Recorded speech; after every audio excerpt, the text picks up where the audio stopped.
আপনার কপালে আপনার ভাগ্যে যিনি আছেন তার জন্য সবটুকুন ভালোবাসাকে আপনি জমিয়ে রাখবেন। আপনি জানেন আপনার জীবনে, বৈবাহিক জীবনে একজন সঙ্গিনী আসবেন, এটা এক্সপেক্টেড।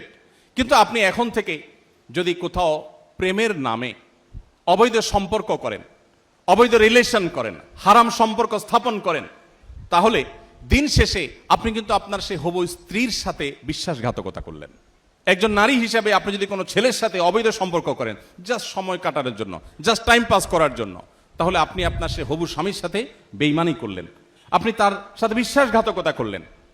ইসলাম আজকের পৃথিবী যেরকম বৈবাহিক জীবনে অন্য কারোর সাথে রিলেশনকে খারাপ ভাবে দেখে, ইসলাম তার চাইতে আগে থেকে আমাদেরকে এ ধরনের অনাচার থেকে, এ ধরনের হারাম সম্পর্ক থেকে বেঁচে থাকতে বলে। গোটা পৃথিবী বলবে আপনার যৌবনকে আপনি এনজয় করেন, আপনি যৌবনের উচ্ছলতায় হারিয়ে যান, আপনি ভোগ করেন।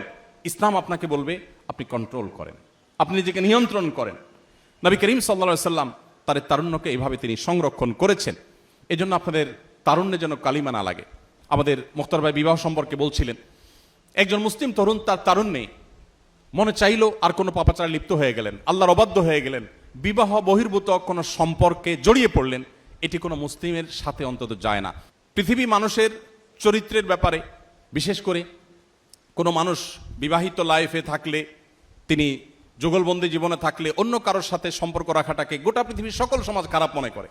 এটাকে মনে করা হয় নীতিহীনতা, যে তুমি একজন স্ত্রী থাকা সত্ত্বেও আরেক নারীর প্রতি কেন আসক্ত, স্বামী থাকা সত্ত্বেও আরেক পুরুষের প্রতি কেন আসক্ত, এটাকে গোটা পৃথিবীর মানুষ দোষের বিষয় মনে করে।